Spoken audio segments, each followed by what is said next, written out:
So hello everyone, welcome back to my channel. If you have landed first time on my channel, so let me introduce myself.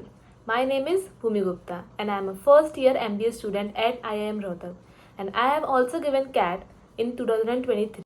So as you all know, there are very few days left for CAT 2024 and there are various things that you guys have in your mind, like what to do next, how to analyze mocks and every other things. So I will cover most of the things in this video so that you can prepare well. सबसे पहले हम बात कर लेते हैं कि कुछ common feelings होती है क्योंकि एग्जाम अप्रोच हो रहा है, मतलब एग्जाम में कुछ दिन रह गए हैं, तो बहुत ज़्यादा कॉमन फीलिंग्स जो होंगी आप लोगों के माइंड में होगा, स्ट्रेस, कन्फ्यूजन, और उस वजह से आपकी मिस्टेक्स भी बहुत ज़्यादा हो रही होंगी आपके मार्क्स में वगैरह। तो उस चीज़ को कंसिडर ना करके अपना जो प्रीवियस स्कोर था उस पर ध्यान दो, क्योंकि अभी जो टाइम है उसमें ऐसा होगा।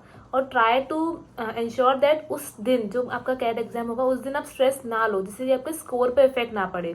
जैसे कि मैंने पिछली वीडियो में अभी बताया था कि स्ट्रेस की वजह से आपके अदर सेक्शंस पे भी असर पड़ सकता है। तो उस चीज़ को भूल के जो आपकी कॉमन फीलिंग्स है उसको भी हटा के सिर्फ अपने प्रिपरेशन पे ध्यान दो, अपने रिवीजन पे ध्यान दो, जिससे कि आप स्कोर अच्छा कर सको। So now I will tell you few things जो कि आपको इन दिनों में करनी चाहिए, because CAT is very near. The first thing is limited number of mocks. You should attempt limited number of mocks as in कि एक हफ्ते में 3 मॉक्स अटेम्प्ट कर लिए, बिकॉज यहाँ पे अभी नंबर ऑफ मॉक्स इंपॉर्टेंट नहीं है, उसको एनालाइज करना इंपॉर्टेंट है। क्योंकि आप जो कॉमन मिस्टेक्स कर रहे हो, जो गलतियाँ हो रही है जो कि नहीं होनी चाहिए, या फिर कोई इजी क्वेश्चन जो कि आप स्किप करो जो कि आपको नहीं करने चाहिए थे, तो उन पे ध्यान दो। एनालाइज करते समय ये चीज़ देखो कि कौन से ऐसे इजी क्वेश्चन है जो कि आपने स्किप कर दिए, क्योंकि कैट एक ऐसा एग्जाम है जिसमें आपको ज़्यादा क्वेश्चन अटेम्प्ट नहीं करने, आपको इजी क्वेश्चन अटेम्प्ट करने हैं, जिससे कि आपका टाइम बचे। तो उस चीज़ पे ध्यान दो, ज़्यादा मॉक्स अटेम्प्ट नहीं करने, limited number of मॉक्स he attempt करने हैं, उनको एनालाइज करना है अच्छे से। So second thing is revise previous year questions. और प्रीवियस ईयर क्वेश्चंस आप रिवाइज कर सकते हो, मॉक्स के फॉर्म में भी ऑनलाइन अवेलेबल हैं, तो उनको आप अटेम्प्ट कर सकते हो एक बार, तो जिससे कि आपको आइडिया लगे कि प्रीवियस ईयर जो क्वेश्चंस हैं वो आपसे सॉल्व हो पा रहे हैं कि नहीं उस स्टिपुलेटेड टाइम के अंदर।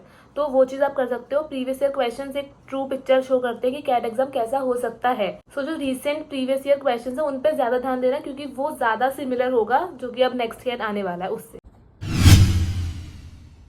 Third thing is revise formula book, क्योंकि आपने इतने मंथ्स प्रिपरेशन करी है तो you have prepared a formula book of course. तो उस फॉर्मूला बुक को रिवाइज करो। कोई भी बुक से क्वेश्चंस करने की नीड नहीं है, प्रीवियस ईयर क्वेश्चंस और फॉर्मूला बुक को रिवाइज करके आप अपनी प्रिपरेशन को अच्छे लेवल पे लेके जा सकते हो। द फोर्थ थिंग इज आपका प्रॉपर स्केड्यूल, बिकॉज क्योंकि अब स्लॉट्स आ चुके हैं तो आपको पता होगा कि आपका मॉर्निंग स्लॉट है, इवनिंग स्लॉट है या फिर आफ्टरनून स्लॉट है। तो उसके अकॉर्डिंग प्रैक्टिस करो। आपका जो मॉक है उसी टाइम पर दो, जिससे कि आपके माइंड को एक तरीके से प्रिपरेशन हो जाएगा कि उस टाइम पे कैसे एक्टिव रहना है। तो अपने स्केड्यूल को उस हिसाब से फॉर्म करो, जिससे कि आपका उस टाइम पे ही मॉक्स अटेम्प्ट हो सके।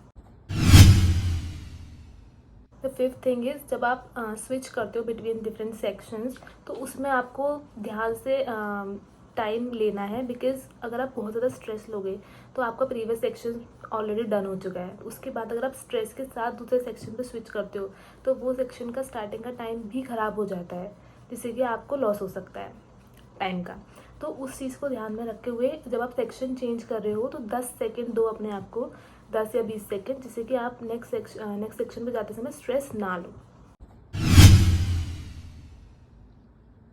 अब हम लोग कुछ बात कर लेते हैं सेक्शंस के अकॉर्डिंग। फर्स्टली VARC की अगर बात करी जाए तो जो VA है उसमें जितने भी नॉन नेगेटिव वाले क्वेश्चंस होते हैं, try to attempt all those, क्योंकि उसमें नेगेटिव मार्किंग नहीं है, तो आपके चांसेस हैं कि वो शायद सही जाए और आपका नेगेटिव मार्क्स ना हो, तो वो आप अटेम्प्ट कर सकते हो। और जो RCs है, try to solve 3 RCs, but लेकिन ऐसा नहीं है कि 3 RCs अगर सॉल्व करने हैं तो सारे क्वेश्चन सॉल्व करने हैं, उसके जितने आ रहे हैं उतने करो, क्योंकि RCs में नेगेटिव मार्किंग होती है जैसे कि पता है आप लोगों को। तो उतना ही करो जितना कि आपको श्योर है। And if you talk about DILR, तो DILR में accuracy is very important, because DILR में सेट्स ऐसे होते हैं कि अगर आपने स्टार्टिंग का कुछ करा और उससे रिलेटेड आपका वही गलत हो गया तो उससे रिलेटेड जितने भी क्वेश्चंस हैं वो सारे गलत होने के चांसेस होते हैं। तो DILR में जब स्टार्टिंग में सेट पढ़ रहे हो तो reading is very important, because आप लाइन ही गलत रीड करोगे तो फिर उसका आगे का सारी चीज़ें गलत हो जाएंगी। तो आप ऐसे रीड करो जिससे कि आपको एक बार में समझ में आए, और ये प्रैक्टिस से आएगा जितने आपने प्रैक्टिस करे होंगे। And try to learn this technique by solving PYQs, क्योंकि PYQs में अगर आप लैंग्वेज समझ पा रहे हो then only you can definitely understand the language in the CAT exam which is arising. So उस PYQs की लैंग्वेज को पढ़ना बहुत इंपॉर्टेंट है जिससे कि आपको आइडिया लगेगा। And maintain 80% accuracy and try to solve 2.5 sets, because 2 set तो करने हैं, और अगर आप 2.5 सेट्स भी कर लेते हो तो आपका 99 परसेंटाइल से ऊपर आ सकता है DILR के अंदर। एंड फॉर क्वांट्स के लिए मैं एक ये वाली वीडियो पहले ही डाल चुकी हूँ अपने चैनल पे, तो इसको जाके आप लोग देख सकते हो, जिससे कि आपको क्वांट्स की क्या स्ट्रैटेजी लगानी चाहिए वगैरह ये सब पता चलेगा। एंड एक बात और, क्वांट्स के अंदर नो योर स्ट्रेंथ, अगर आपको आपकी स्ट्रेंथ्स पता है तो आपको कौन से क्वेश्चन पहले करने हैं वो आपको पता चल जाएगा। एंड अगर आपके मार्क्स अच्छे आ रहे हैं, परसेंटाइल अच्छे आ रहे हैं मार्क्स के अंदर, तो अपने वीकनेस वाले जो क्वेश्चन है, जो आपके वीकनेस वाले टॉपिक्स हैं उस पर ध्यान दे सकते हो, जो आपके वीक टॉपिक्स हैं। अदरवाइज जो आपकी स्ट्रेंथ है उन्हीं पर फोकस करो। कुछ जनरल बातें जो सबके लिए एप्लीकेबल होंगी कि मॉक्स का शेड्यूल बना लो, जैसे कि मैंने पहले बोला, और ईट हेल्दी, अनहेल्दी मत खाओ, और ओवर ईट नहीं करो जिससे कि आपको स्लीप साइकिल ख़राब ना हो, नींद ना आए, बिकॉज ये बहुत ज़्यादा क्रूशियल टाइम है। अगर इन 10-12 दिन आप लोग अच्छे से पढ़ लेते हो definitely will affect your whole life. तो उस चीज़ पे ध्यान रखते हुए अपनी सारी चीज़ों को भूल के सिर्फ एग्ज़ाम पे फोकस करो। So at the end, best of luck for your exam. And इससे रिलेटेड अगर आपको कोई भी क्वेरी है तो you can comment down, I will try to reply as soon as possible. Bye bye.